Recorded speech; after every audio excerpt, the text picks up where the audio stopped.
সেই 16 বছর বয়সের অসম্পূর্ণ গল্পটা এখনো সুহাসিনী বয়ে বেড়ায় মনে মনে।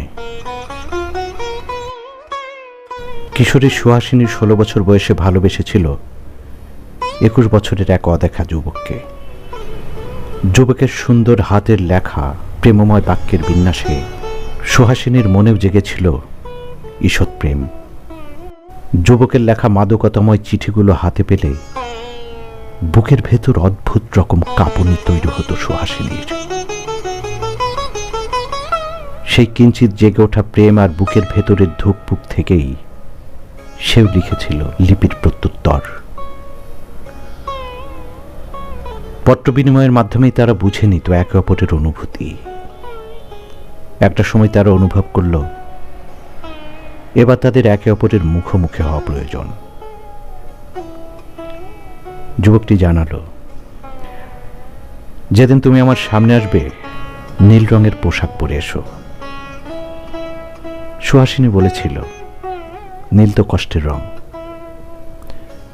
যুবকটি একথার কোনো প্রত্যুত্তর করেনি। অবশেষে তারা হয়েছিল মুখোমুখি। সেদিন ছিল মেঘলা আকাশ, বৃষ্টি ছিল না যদিও, তবে গুমট ভাব ছিল আকাশে।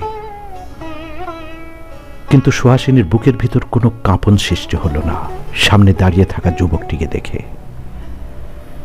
সে আনমনে ভাবতে লাগল, যার চিঠি হাতে পেলেই অজানা শিহরণ বয়ে চলত মনে, সে আজ এতটা কাছে, তবে কেন এর কোনো অনুভূতি নেই মনে? তবে কি এ সেই যুবক নয়?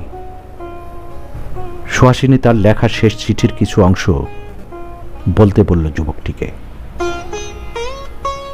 যুবক আমতা আমতা করতে করতে অকপটে স্বীকার করে নিল, পত্র লেখক সে যুবক সে নয়।